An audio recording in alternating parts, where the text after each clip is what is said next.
Welcome to SYNC-O-WICZ, hosted by the fearless Linda SYNC-O-WICZ. She's syncing you up with the latest in election integrity, from breaking headlines to critical updates you won't hear anywhere else. With Linda, it's facts first as she leads the fight for one vote for one legal voter. Stay informed, stay empowered. Let's jump in.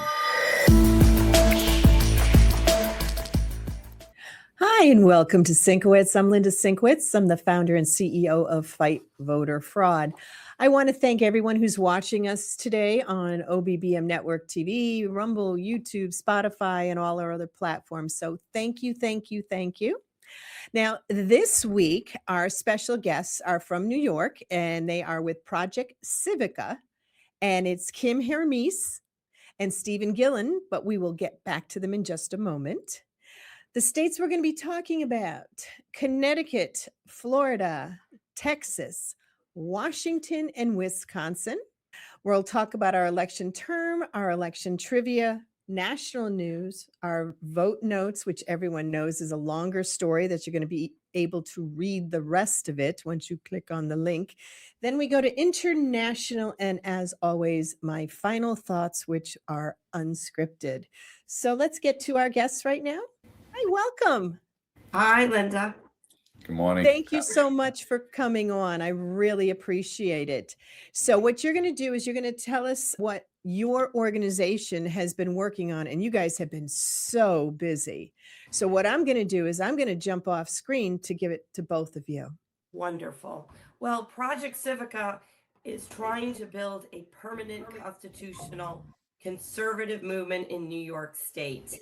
And we work on everything election related, from get out the vote efforts to election integrity. And I think some of our big news is about election integrity right now. I know non-citizens have been in the news, and we have been looking at local county rolls in New York State and actually finding non-citizens on them that are designated in either the purpose or reason column, where they've been removed because purged because they are non-citizens, or in a column where we're asking if they're a non-citizen or not on the registration form. And we have found over 6,000 non-citizens at this point in time, 70 of which have voted. The range of elections they've voted in are back into the 2000s, all the way up to 2025. So it's pretty incredible. New York has non-citizens on the roll. And this is just in maybe 10 counties or so that we've been able to find this. So yeah, I was going to say, it's unbelievable, with the amount that you're already finding. And you said it's only 10 counties that you've gone through so far. Yeah. I mean, we were in the process of doing actually something else, because there's a massive problem that we're finding of purged voters who are voting, which doesn't make any sense. If you're purged, you're not supposed to be able to vote, right? But while we were looking at individual county rolls, trying to compare records, we noticed that some of the counties were providing this information. And we went with it. So we're trying to collect as many counties as we possibly can and then get it out there publicly, just like we are doing right now. It's so current when you look at what's going on around the country, what came out in Jersey and, came out in Oregon and Alaska. So many people are finding. And if you look at what the SAVE system has found, I think they came out with a number of 287,000 that already went through the SAVE system that are, illegals, non-citizens that are on the voter roll. And there was only 11 states that have run through right now. So that's just on 11. I mean, I've been telling people, my guess is we're going to find about 2 million. Well, I mean, you just extrapolate the numbers out from 11 states, or like what we're doing here right now that Kim just mentioned, we're talking like 10 counties out of 62. And we're finding that. And that's not even getting into the big ones, the cities, the 5 boroughs, where, we have the largest, immigration population. So we didn't even get into that yet. So I would think our numbers are going to be, possibly in the, 20,000, 30,000. I mean, it could be, but we're doing the work on it. I'm sure. I mean, especially since I still can't get over that you have a communist as a mayor in the largest population of the Jewish community in the country, and you have a communist who is running New York City. So I'm sure you're going to find a lot in New York City. I believe that. I mean, it's interesting. People are being swayed by this idea of free, right? Blame the tenant owners, the people who own apartment buildings and stuff like that, but they don't see the end result. And it's the young people, right? They're Mhm. facing a lot of financial issues, but the solution isn't denigrating somebody else. The solution is hard work and getting involved Mhm. in the process. So, what are some other things that are going on in New York that have you busy, Steve? We collect the voter rolls, a snapshot of the state voter rolls called Nice Voter. Every month we collect them, and we have a program where we analyze the changes month to month. And one of the things that we found is there was a massive deletion event between December of 2025 and January of 2026. Over 300,000 active records. These are active voters, a good portion of which, well over 200,000, actually have voter history, were deleted from the rolls. And by deleted, I mean gone, vanished, disappeared, not purged, where they end up on the rolls still with a P. They're gone. Then, strangely, as we're tracking this, 1,400 of them come back in February. Most of the rest come back in May. And then in June, 300,000 again, the same ones we believe get deleted off of the voter rolls, vanished, deleted, gone, and then put back in July. It's crazy. There are over 3,000 who never made it back on. Total violations of HAVA and NIVRA. We're not supposed to be disenfranchising voters by removing them from the voter rolls. So that's Right, there's something a we're process investigating they're right now. supposed yeah, there's a process yeah. they're supposed to use, and they're not And using that. And So we what have the have you 90-day quiet period. Okay, you and got the 90-day quiet period, and these changes have taken place during the 90-day quiet period. So it goes like you said, everything against HAVA and NIVRA. I mean, those are statutes that are in place, but they're just going ahead and doing it. But trying to figure out the reason why is the challenge. I mean, yeah, is it maladministration It or what? Yeah, it's wow. interesting because if there were random 300,000 removed, maybe you could say it was an administrative mistake or something like that. But to put the same voters, take them off, put the same ones back on, and then take the same ones off again, there's no way that's an accident. So yeah, we are doing some freedom of information law requests and looking at counties to see if they're on the county rolls as well.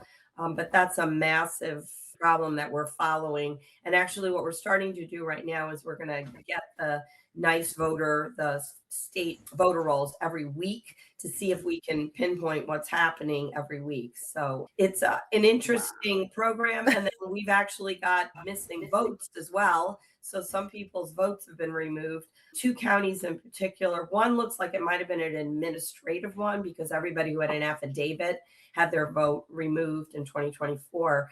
We have to find out more about that. And then the other counties are more random. And so we're not quite sure what's happening about that. But I know we're not unique. I know the same kind of thing is being found across the country when people are following their vote rolls. Votes appearing, disappearing, method of voting changing. We can't have voter rolls that are like that. We cannot have elections where we can't depend on what we see in the rolls. Absolutely. So, Steve, you have another beef with the GOP in New York on top of all of this? Yeah, so we've been involved. Project Civica. Actually, it was one of our founding principles. What we started on was in 2022. We had 48 seats, legislative seats, that there was no Republican candidate, and so not even giving people an option to vote for anybody else. So that's when we really started. We started a project called Fill the 48. We brought in 17 candidates for the 2024 elections that we, encouraged to come and run for office.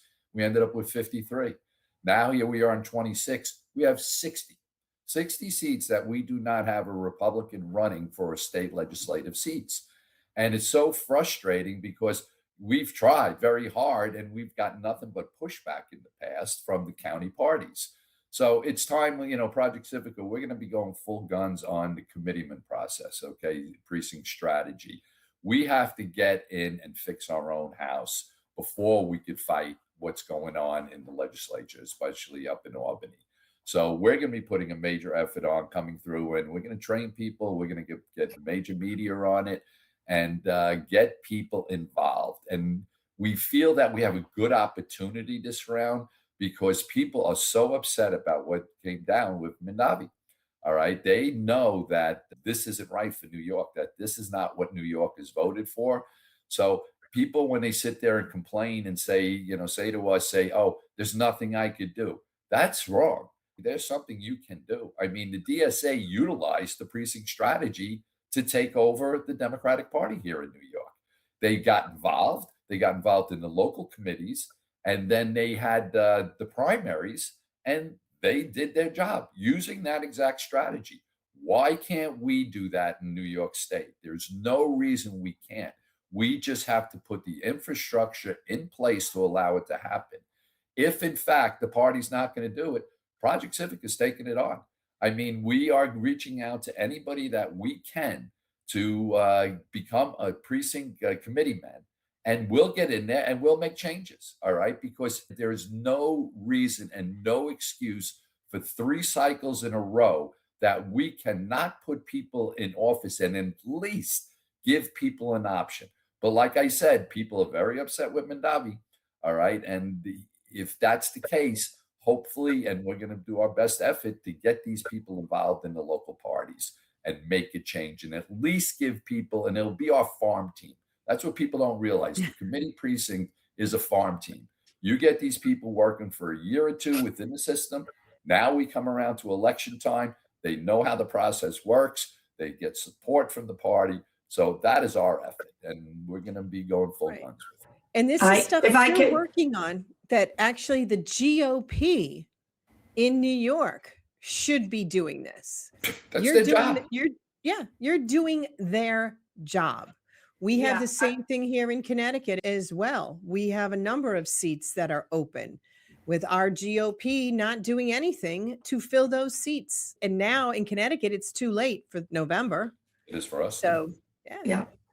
So I want to say that the numbers that Steve was just telling you about was with our help. We helped recruit some candidates and sent them to the parties. We found some candidates to run. It would have been way worse if we hadn't been involved. So, and I want to say there's really a dearth of leadership, and not in the Republican Party. It appears across New York State, not just in New York City. And so that's one of our goals, actually, is to try to do some leadership training to, leadership at the election district level, right, where you'd be a committee person, but also leadership and try to bring candidates in. And we just ran a small pilot in, I believe it was Brooklyn, if I remember correctly, Steve, where we just advertised to see if people would come to a Zoom meeting and learn about running for office. So we weren't pushing people either way party-wise. Right. We had some Democrats, some Republicans. We managed to get some people in, who had never run for office again or before. And, we're super interested. And some, took the information and it didn't go anywhere. But a few we actually, turned over. And Steve, you could tell the numbers better than I can, how many of them actually decided to jump in. Yeah, so we had 4. So if you look at the Senate seats in New York State, we only need 11 Senate wins to take back over control of the Senate in Albany. That's it, 11. All right.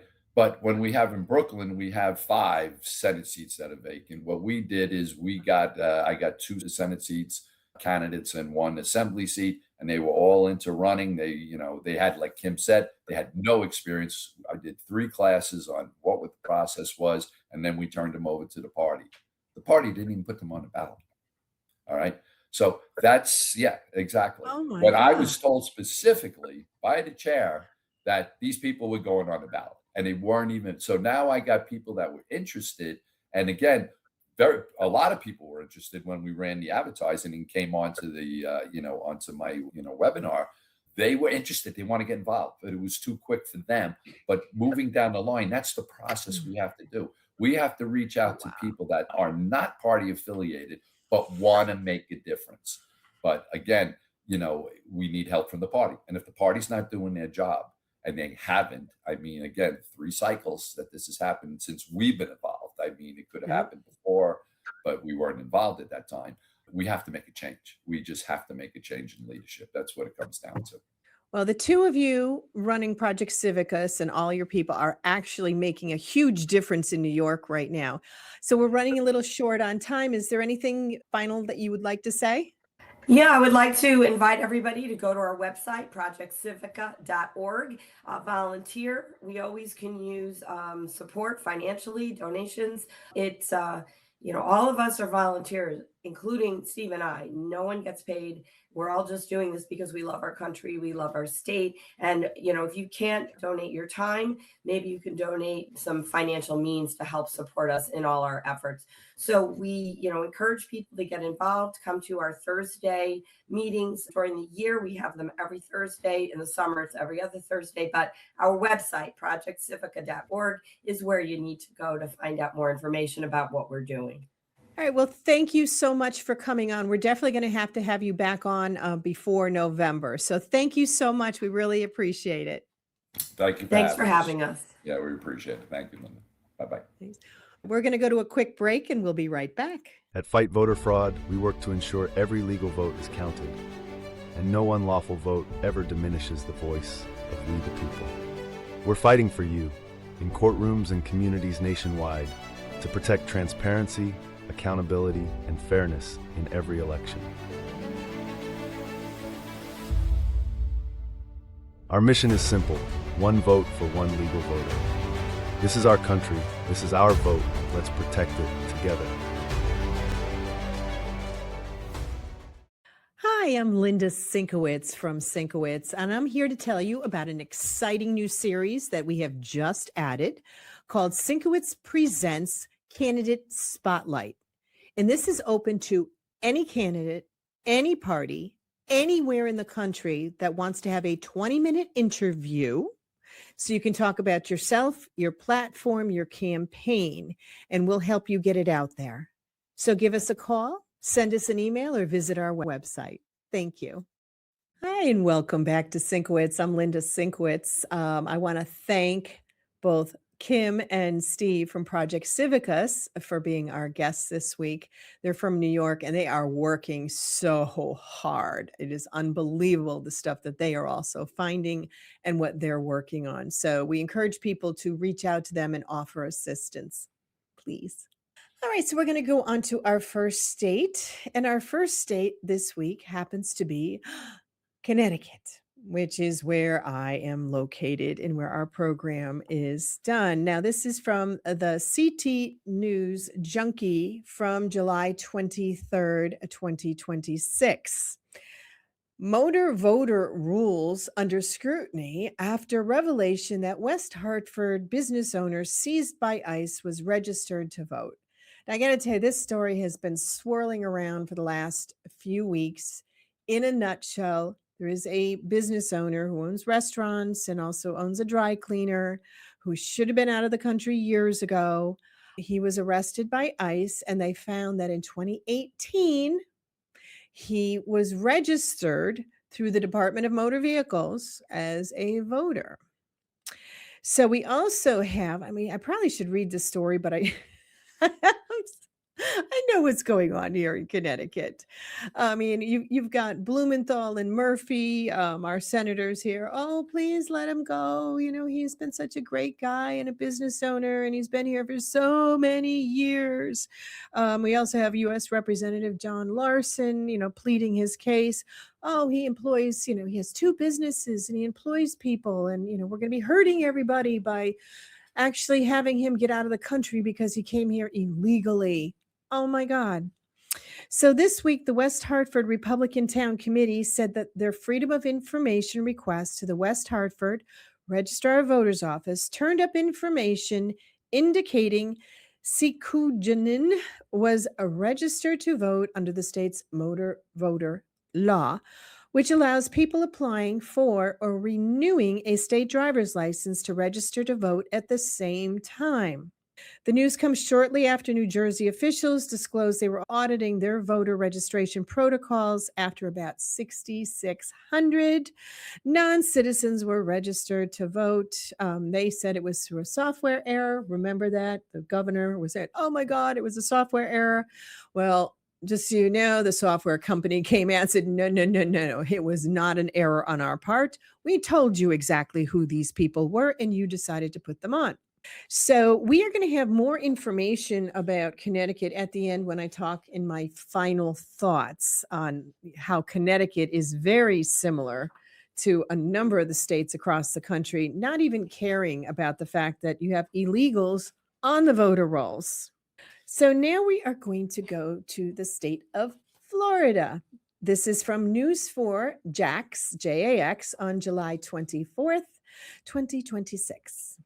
Election supervisor says Florida is the platinum standard for elections as testing shows all votes counted accurately. Platinum standard. Okay. This is the state, by the way, that has the Lazarus effect with the people that die, and then they get them off the voter rolls, and then they come back on again and start voting again.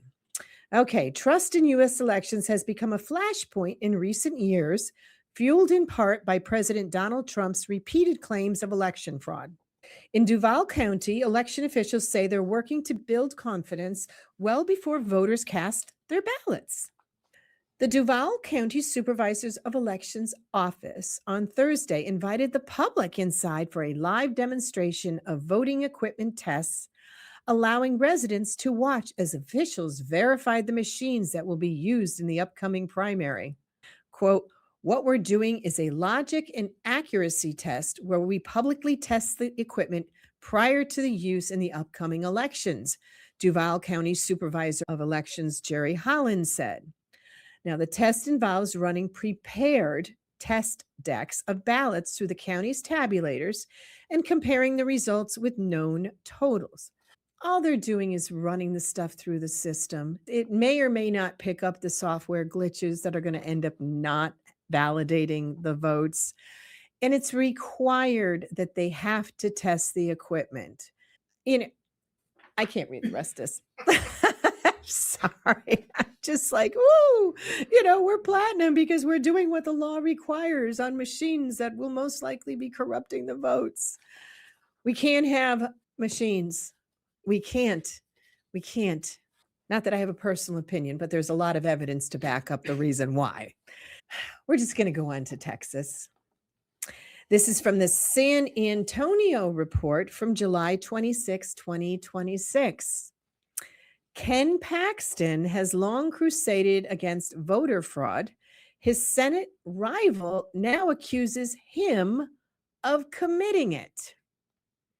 The Democratic candidate for U.S. Senate in Texas is trying to turn a key talking point of the Republican opponent against him, alleging Attorney General Ken Paxton is guilty of the same type of voter fraud he has spent years trying to eliminate. I got to tell you, it's farther down in the story on who is making these claims. That's Representative James Tallarico. Now, he's the one who says there's 6 sexes, by the way, not 2. And he is completely off the wall, and he wants to open the borders, and he wants everybody to be welcomed in to not only the state of Texas, but our entire country. The man's off his rocker, but okay. Now he's making this accusation. All right.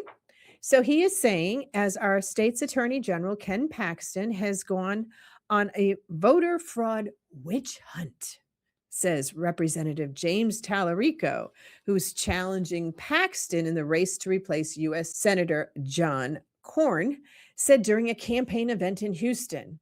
Turns out he was committing voter fraud the whole time, voting illegally in 6 elections in a row from the wrong address. So last week, the Collin County Democratic Party filed a complaint with the Texas Secretary of State, urging that office to investigate Paxton for election fraud. Paxton has repeatedly declined to answer newsroom questions about his voter registration and residency. On Tuesday, he held a rare news conference to tout the endorsement of nearly 24 sheriffs and attacked Tallarico as soft on crime. Tallarico denied the charge at his own news conference Wednesday, saying he'd voted for billions of dollars of law enforcement funding as a member of the legislature. Now, it's a lot of mudslinging. I'm not saying Tallarico is wrong, but I'm not saying he's right. Let the investigation go on with this. But I also wanted to show that, we have stuff on the right that might have an issue because, as most people know, Ken Paxton had separated from his wife. So depending upon the legal stuff of what's going on with the property, et cetera, we'll know in the future. But I just thought I'd let people know. There's mud going both directions in Texas. This is from the state of Washington, the Seattle Times. You know this can't be good. Where's my tissue box? Where's my tissue box? I already know this is going to be a wah one that goes on here. So, Democrats prepare for possible election clashes. Here we go again with one of those words. Clashes with federal government. Democratic state officials are ramping up their preparations to protect against what they view as a new threat to election security. The federal government. Oh, no. At a meeting in Milwaukee in May, staff members from the offices of every Democratic attorney general and about a dozen Democratic secretaries of states held a tabletop exercises to prepare for hypothetical scenarios in the November midterm elections. The whole thing they're doing is they don't want ICE near the polling locations because, as Schumer said, we'll lose 21 million votes. I mean, this is so ridiculous. I know in Connecticut, our Lefty Lamont, as Betsy McCoy would say, Lefty Lamont has signed a law that says that our federal ICE agents have to stay 200 feet from a polling station. Really?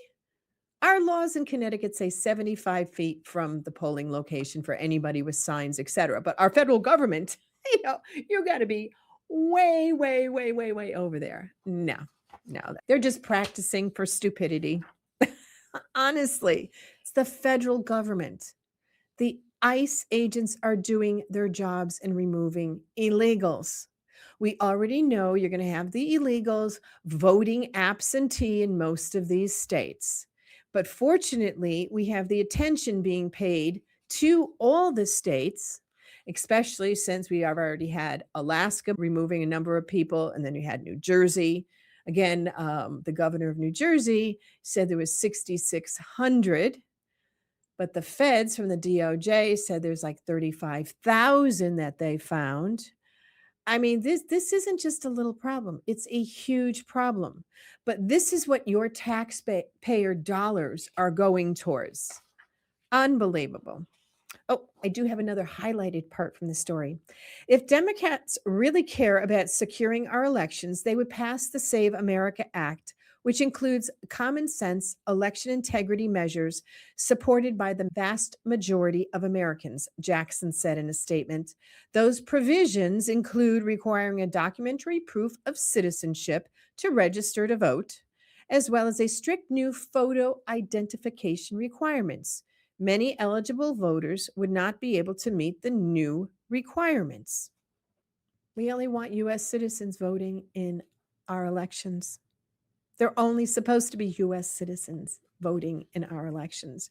And one of the things I've sort of added on is that when you are an eligible voter, 18 years or older, a U.S. citizen, we also need you not only to be voting in your district or county where you're supposed to vote, but we need you to be breathing.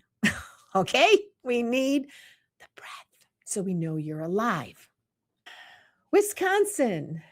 This is from WCCO from July 24th, 2026.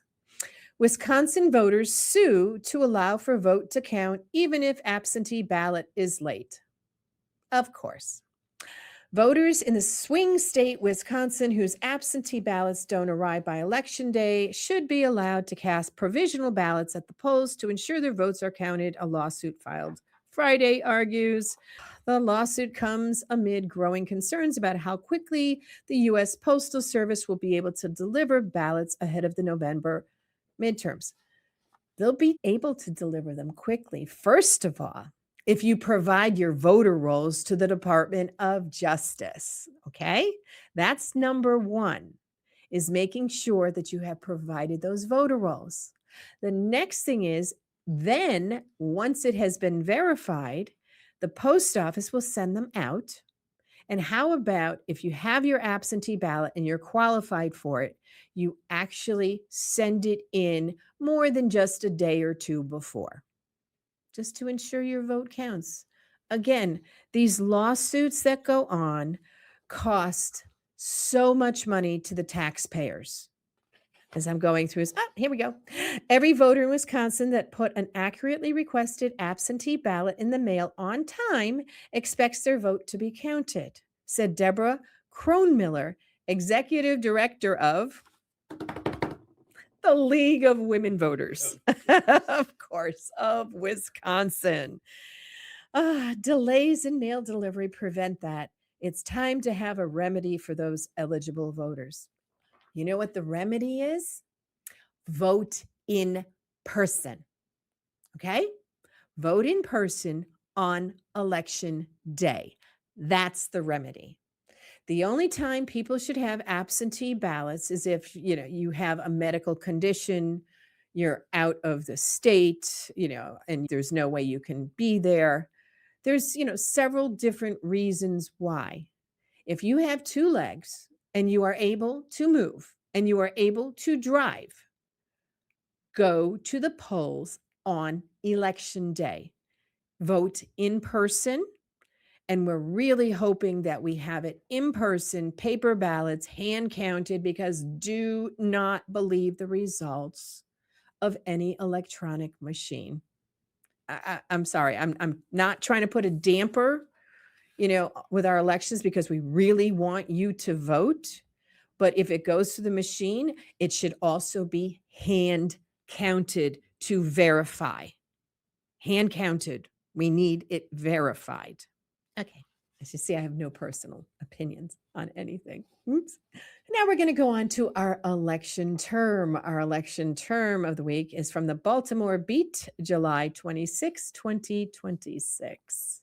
The word or the phrase is special interest group, an individual or business with a self-serving agenda.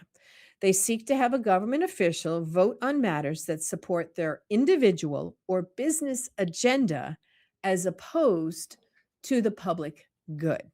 So that's what a special interest group is, League of Women Voters. Election trivia. This is from Reader's Digest from July 26, 2026. Our question of the week: what president appeared on the $100,000 bill? I didn't even know we had one of those. We're going to go to a quick break and we'll be right back. We need your help to ensure one vote for one legal voter. Join Fight Voter Fraud. Request training, get the potential double-registered, double voter data for your town, and donate to support the fight. Visit fightvoterfraud.org, because election integrity starts with you. Hi, I'm Linda SYNC-O-WICZ. I'm the founder and CEO of Fight Voter Fraud. We are launching Operation Verify Voters 2026, and we want to get everyone involved in every single state because you can make a difference. We will be able to train you. It doesn't take that long for the training. It's very, very simple because you know the people on your street, in your neighborhood who have moved or died. We want to make sure that the voter rolls are clean. We're going to show you how to do it. Go to our website, fightvoterfraud.org, or scan the QR code and we'll show you how. Thank you. Hi, and welcome back to SYNC-O-WICZ. We were talking about our trivia question when I left you before the break. And our trivia question of the week: what president appeared on the $100,000 bill? The answer: Woodrow Wilson. I didn't even know he had a $100,000 bill. Now we're going to go on to national news. This is from the Liberty Daily on July 24th, 2026. And we are going to credit Gary Myers out of Illinois from the Myers Report for this. Well, for this because he sent it on to me. Okay. 10 states check their voter rolls with DHS database to find startling information. 25 states, with the help of the Department of Homeland Security database, have identified hundreds of thousands of dead people and non-citizens registered to vote, and they haven't finished counting yet. So far, just 10 states, including key battleground states of Georgia and North Carolina, have fully processed their voter data through the Systematic Alien Verification for Entitlements, or SAVE, database. SAVE is primarily used by U.S. Citizenship Immigration Services to verify eligibility for government programs. The Trump administration made it available to states to cross-reference voter registration data. So far, 25 states have cross-checked more than 68 million voter registration records through the SAVE and found 28,000 non-citizens and 400,000 dead people registered to vote. As more states finalize the process, the number will likely grow. Among just those 10 states that completely processed their voter data through the SAVE system, they found more than 10,000 non-citizens and more than 360,000 dead people on the voter rolls, according to DHS. A DHS memo, which is Department of Homeland Security, these states are serious about ensuring that only U.S. citizens vote in U.S. elections. So Georgia, when they put theirs through, found 2,549 non-citizens had at some point registered to vote. It also found 42,776 deceased people on the voter rolls. Ohio identified only 769 non-citizens on the voter rolls, but they had 59,774 dead people listed. North Carolina determined there was 34,622 deceased people, and so far 1,599 non-citizens were on the voter rolls. Now, Tennessee is tied with Arkansas for the top slot of the Heritage Foundation Election Integrity Scorecard. Nevertheless, the state identified only 1,009 non-citizens registered to vote and 37,850 dead people still on the voters list. In Texas, the nation's second most populous state, there were 111,573 dead people and 2,296 non-citizens. Louisiana, they had 15,231 dead people and 419 non-citizens. So using the data from SAVE, they identified 403 non-citizens registered to vote in Louisiana, and 83 of those individuals voted at least once. Alabama, using the SAVE system, found 33,165 dead people on the rolls and 465 non-citizens, according to DHS. Missouri, you're in here too. 10,660 dead people, and you only had 1,112 non-citizens. Kansas has 10,197 dead registered voters and 449 non-citizens on the voter list. Idaho, you only had 4,328 dead people on the voter rolls and 49 non-citizens so far. But wait a minute, There's no non-citizens on the voter rolls. There's no dead people on the voter rolls. None of them are voting. Really?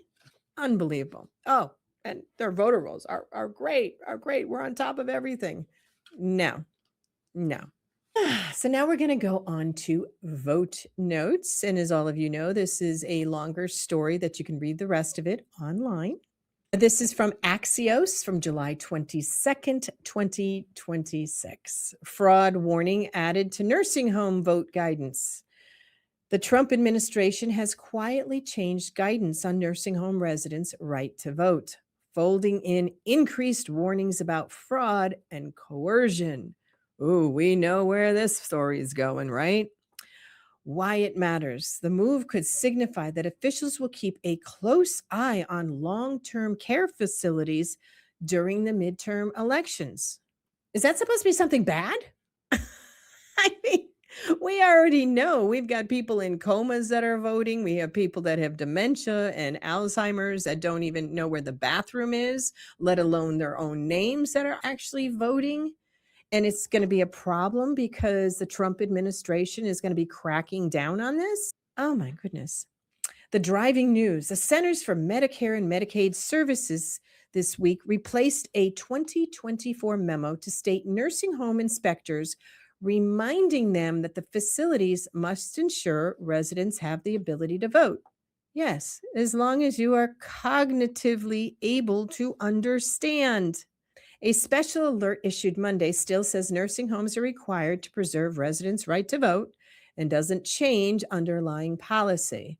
But it adds that nursing homes can't, quote, engage in inappropriate coercion or other violations of the residents' rights in an effort to help residents vote. We already know what they're doing. They're pre-filling them out. They're telling them who to vote for.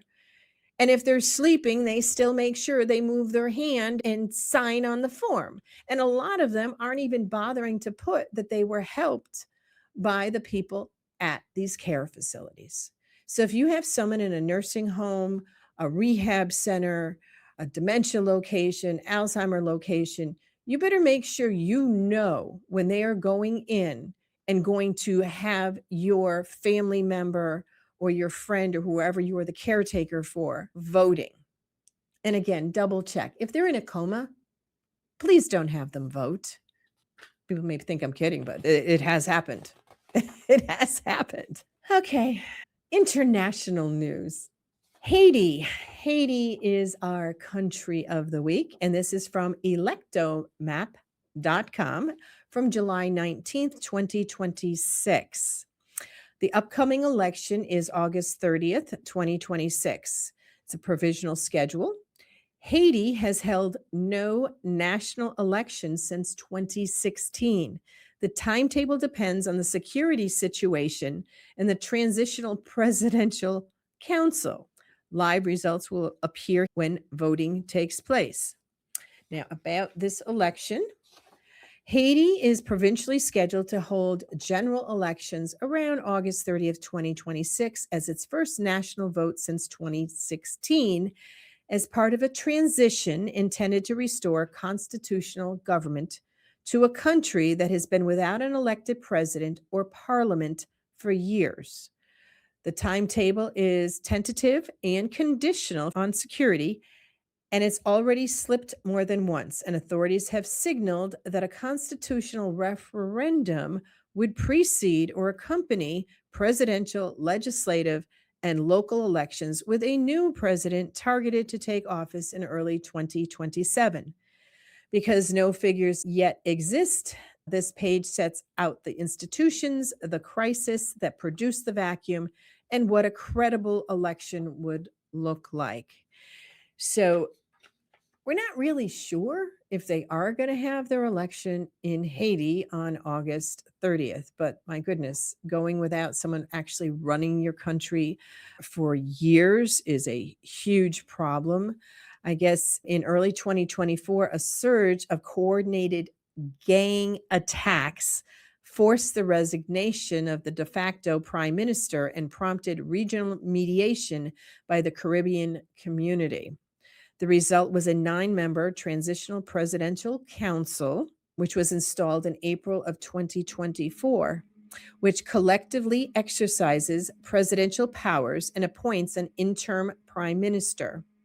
The council's explicit mandate is to restore security, reestablish democratic institutions, organize a constitutional referendum, and deliver elections that return Haiti to constitutional order.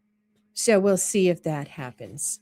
So now we're going to go on to my final thoughts, which usually are pretty much unscripted. But there's been so much that has been going on here in the United States concerning elections.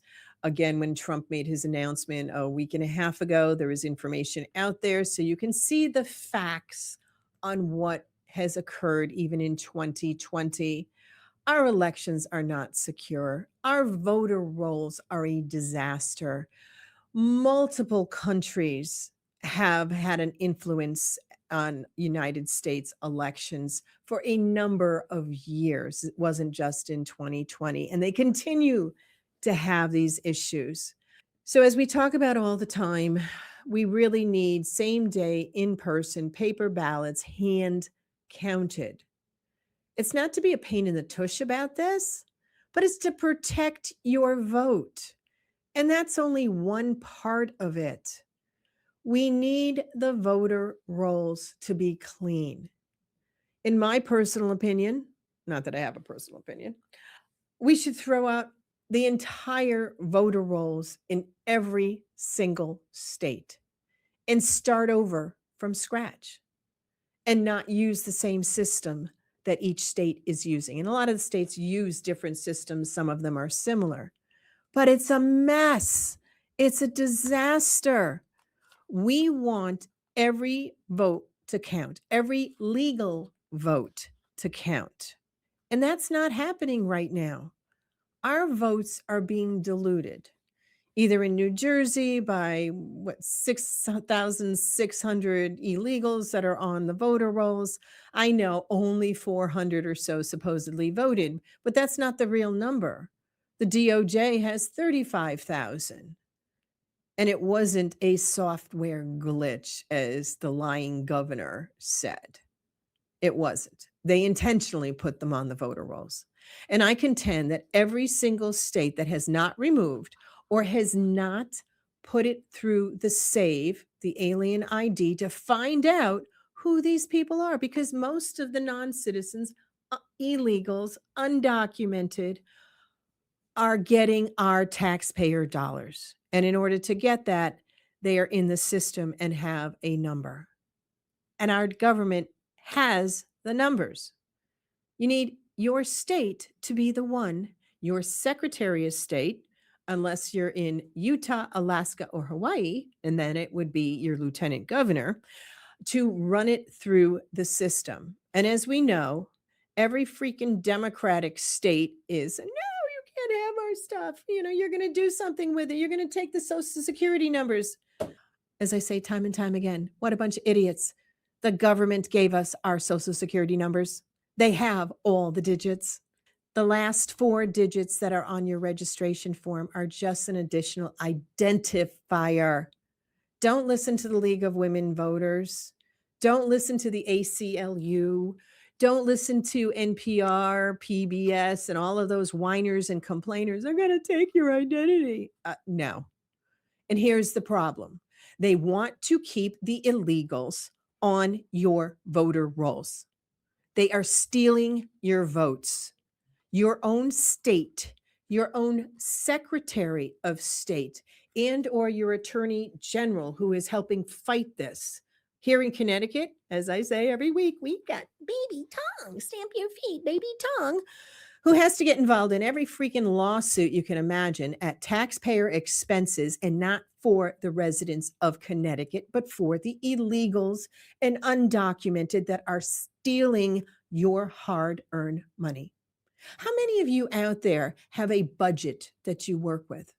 How many times have you decided that you couldn't afford something because you don't have the money this week, and maybe next week or the week after you'll be able to get that extra little thing that you wanted to get? We should not be going through this. Enough is enough. Not only are we fighting the socialist communists that want to take your money, they've been doing it for years, for years. And I know a number of people don't watch the real news that's out there. You watch the fake news that doesn't want to tell you stuff, or it has it slanted. You really need to make sure your children also understand that communism does not work. It steals from the hardworking, productive people in our society, our free society. We need you this November to make sure you get out and vote in person, please. Please bring someone else with you. We need as many people voting as we possibly can, and hopefully are like-minded, that we want to keep the United States of America as a constitutional republic and not become a sewer. And that is what happens with communism. In communism, they take the money from the people that are actually working and give it to people who don't give a damn. Gimme, gimme, gimme. I want spoiled brats that are out there. And enough of us are getting sick and tired and fed up for what our country has gone through for 250 years, fighting so we have the right to speak out against the communism and the infiltration of these people with Sharia law and all this other stuff. We need to get the socialists and the communists out of the United States. And we have to do it one person at a time. And that's with you, the taxpayer that has a level head that goes and says, you know what? I'm tired of supporting these people through programs that the money is just being given away to non-citizens, illegals, or people who don't want to get up off their fat blankety blanks and work. And work. That's how you can build your future. Stop having us give our taxpayers to people who don't care. Okay, so once again, not that I have a personal opinion on anything, and this kind of went a different way than I planned on talking about this week. I'll have an update in 2 weeks because we are not doing a show next week. My producer is getting married on Friday, so congratulations to Tim and Christina on your upcoming nuptials. So again, I want to thank everyone for watching us on OBBM Network TV, YouTube, Rumble, Spotify, and all our other platforms. So thank you, and we'll see you soon.